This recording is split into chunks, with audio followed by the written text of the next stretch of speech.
सीरत अल-नबी सल्लल्लाहु अलैहि वसल्लम की रोशनी में माह नबुव्वत तुलू हुआ।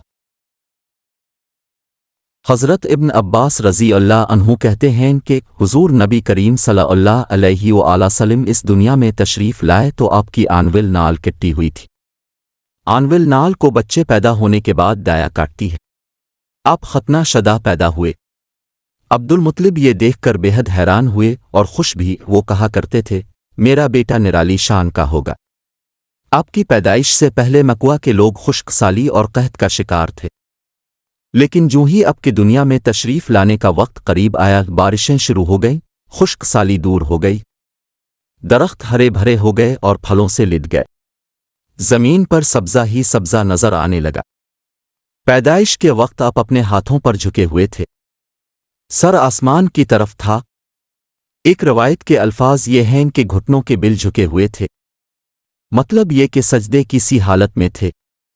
आपकी मुट्ठी बंद थी और शहादत की उंगली उठी हुई थी, जैसा कि हम नमाज में उठाते हैं।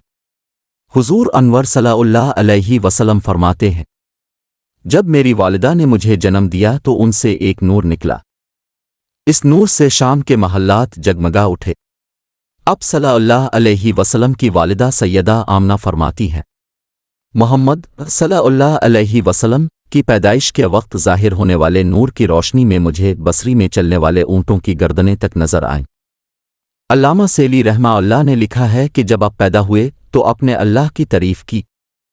एक रवायत में ये अल्फाज आए हैं, अल्लाह ताला सबसे बड़ा है, अल्लाह ताला की बेहद तारीफ है और मैं सुबह व शाम अल्लाह की पाकी बयान करता हूँ। आपकी विलादत किस दिन हुई?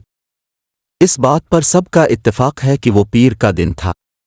आप सुबह फजर तुलू होने के वक्त दुनिया में तशरीफ लाए। तारीख पैदाइश के सिलसिले में बहुत से कौल हैं। एक रवायत के मुताबिक 12 रबीउल अव्वल को पैदा हुए कि अलिफ। एक रवायत 8 रबीउल अव्वल की है, एक रवायत 2 रबीउल अव्वल को पैदा हुए।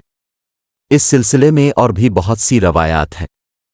ज़्यादातर मुअर्रिखीन का ख्याल है कि आप 8 रबीउल अव्वल को पैदा हुए। तक़वीम के तरीक़ा के हिसाब से जब तारीख निकाली गई तो 9 रबीउल अव्वल निकली। मतलब ये कि इस बारे में बिल्कुल बात किसी को मालूम नहीं। इस पर सबका इत्तेफाक है कि महीना रबीउल अव्वल का था और दिन पीर का। ये भी कहा जाता है कि आपको पीर के दिन ही नबूवत मिली, पीर के रोज़ ही अपने मदीना मुनव्वरा की तरफ हिजरत फरमाई और पीर के रोज़ ही आपकी वफ़ात हुई। आप आम अल्फेल में पैदा हुए, यानी हाथियों वाले साल में। इस साल को हाथियों वाला साल इसलिए कहा जाता है कि अब्रहा ने हाथियों के साथ मक्का मुकर्रमा पर चढ़ाई की थी। आपकी पैदाइश इस वाक़या के कुछ ही दिन बाद हुई थी। वाक़या कुछ इस तरह है कि अब्रहा यमन का ईसाई हाकिम था। हज के दिनों में उसने देखा कि लोग बैत अल्लाह का हज करने जाते हैं। इसने अपने लोगों से पूछा, ये लोग कहाँ जाते हैं? इसे जवाब मिला, बैत अल्लाह का हज करने के लिए मक्का जाते हैं। उसने पूछा, बैत अल्लाह किस चीज़ का बना हुआ है? इसे बताया गया, पत्थरों का है। उसने पूछा, उसका लिबास क्या? बताया गया, हमारे यहाँ से जो धारीदार कपड़ा जाता है इससे इसकी पोशाक तैयार होती है। अब्रहा ईसाई था। सारी बात सुनकर उसने कहा, मसीह की किस्म, मैं तुम लोगों के लिए इससे अच्छा घर तामीर करूंगा। इस तरह इसने सुर्ख, सफ़ेद, जर्द और सिया पत्थरों से एक घर बनवाया। सोने और चांदी से इसको सजाया। इसमें कई दरवाजे रखवाए, इसमें सोने के पत्रे जुड़वाए, इसके दरमियान में जवाहर लगवाए। इस मकान में एक बड़ा सा याकूत लगवाया, पर्दे लगवाए, वहां खुशबुएं सुलगाने का इंतज़ाम किया।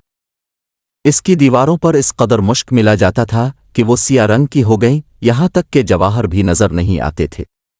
फिर लोगों से कहा, अब तुम्हें बैत अल्लाह का हज करने के लिए मक्का जाने की ज़रूरत नहीं रही। मैंने यहीं तुम्हारे लिए बैत अल्लाह बनवा दिया है, लिहाजा अब तुम इसका तवाफ़ करो। इस तरह कुछ कबाइल कई साल तक इसका हज करते रहे, इसमें इतिकाफ़ करते रहे, हज वाले मनासिक भी यहीं अदा करते रहे। अरब के एक शख्स नफील खश्म से ये बात बर्दाश्त न हो सकी। वो इस मसनूई खान कबा के खिलाफ दिल ही दिल में कुढ़ता रहा। आखिर उसने दिल में ठान ली कि वो अब्रहा की इस इमारत को गंदा करके छोड़ेगा। फिर एक रात उसने चोरी छुपे बहुत सी गंदगी इसमें डाल दी। अब्रहा को मालूम हुआ तो सख्त गज़बनाक हुआ, कहने लगा, یہ کاروائی کسی عرب نے اپنے کعبہ کے لیے کی ہے، میں اسے ڈھا دوں گا، اس کا ایک پتھر توڑ دوں گا۔ اس نے شام و حبشہ کو یہ تفصیلات لکھ دیں، اس سے درخواست کی کہ وہ اپنا ہاتھی بھیج دے۔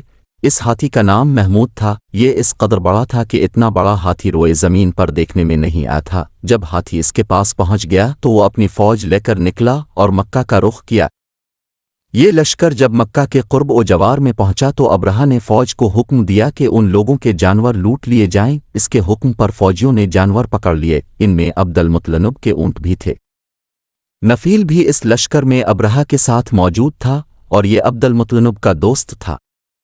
عبد المطلب اس سے ملے، اونٹوں کے سلسلے میں بات کی۔ نفیل نے ابرہہ سے کہا، قریش کا سردار عبد المطلب ملنا چاہتا ہے، یہ شخص تمام عرب کا سردار ہے، شرف اور بزرگی اسے حاصل ہے، لوگوں میں اس کا بہت بڑا اثر ہے، لوگوں کو اچھے اچھے گھوڑے دیتا ہے، انہیں عطیات دیتا ہے، کھانا کھلاتا ہے۔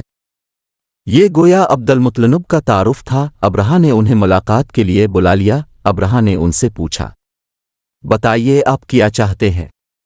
انہوں نے جواب دیا، میں چاہتا ہوں میرے اونٹ مجھے واپس مل جائیں۔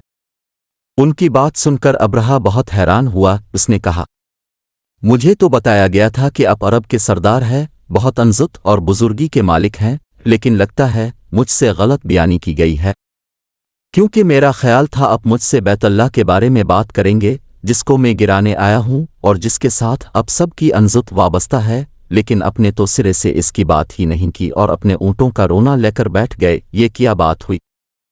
اس کی بات سن کر عبد المطلب بولے، اب میرے اونٹ مجھے واپس دے دیں، بیت اللہ کے ساتھ جو چاہیں کریں، اس لیے کہ اس گھر کا ایک پروردگار ہے، وہ خود ہی اس کی حفاظت کرے گا، مجھے اس کے لیے فکر مند ہونے کی ضرورت نہیں۔ ان کی بات سن کر ابرہہ نے حکم دیا، ان کے اونٹ واپس دے دیے جائیں۔ جب انہیں ان کے اونٹ واپس مل گئے تو انہوں نے ان کے سموں پر چمڑے چڑھا دیے، ان پر نشان لگا دیے، انہیں قربانی کے لیے وقف کر کے حرم میں چھوڑ دیا تاکہ پھر کوئی انہیں پکڑ لے تو حرم کا پروردگار اس پر غضبناک ہو۔ پھر عبد المطلب ہنرا پہاڑ پر چڑھ گئے، ان کے ساتھ ان کے کچھ دوست تھے۔ انہوں نے اللہ سے درخواست کی، اے اللہ، انسان اپنے سامان کی حفاظت کرتا ہے تو اپنے سامان کی حفاظت کر۔ ادھر سے ابرہہ اپنا لشکر لے کر آگے بڑھا۔ وہ خود ہاتھی پر سوار لشکر کے درمیان موجود تھا، ایسے میں اس کے ہاتھی نے آگے بڑھنے سے انکار کر دیا۔ وہ زمین پر بیٹھ گیا، ہاتھی بانوں نے اسے اٹھانے کی کوشش کی لیکن وہ نہ اٹھا۔ انہوں نے اس کے سر پر ضربیں لگائیں، آن کس چبھوئے مگر وہ کھڑا نہ ہوا۔ کچھ سوچ کر انہوں نے اس کا رخ یمن کی طرف کیا تو وہ فوراً اس طرف چلنے لگا۔ اس کا رخ پھر مکہ کی طرف کیا گیا تو پھر رک گیا۔ ہاتھی بانوں نے یہ تجربہ بار بار کیا۔ آخر ابرہہ نے حکم دیا، ہاتھی کو شراب پلائی جائے تاکہ نشے میں اسے کچھ ہوش نہ رہ جائے اور ہم اسے مکہ کی طرف آگے بڑھا سکیں۔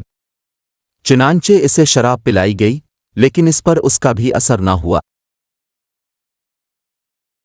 اگر آپ کو یہ ویڈیو پسند آئی تو اپنی رائے سے آگاہ ضرور کریں اور اس ویڈیو کو لائک اور سبسکرائب کریں۔ شکریہ۔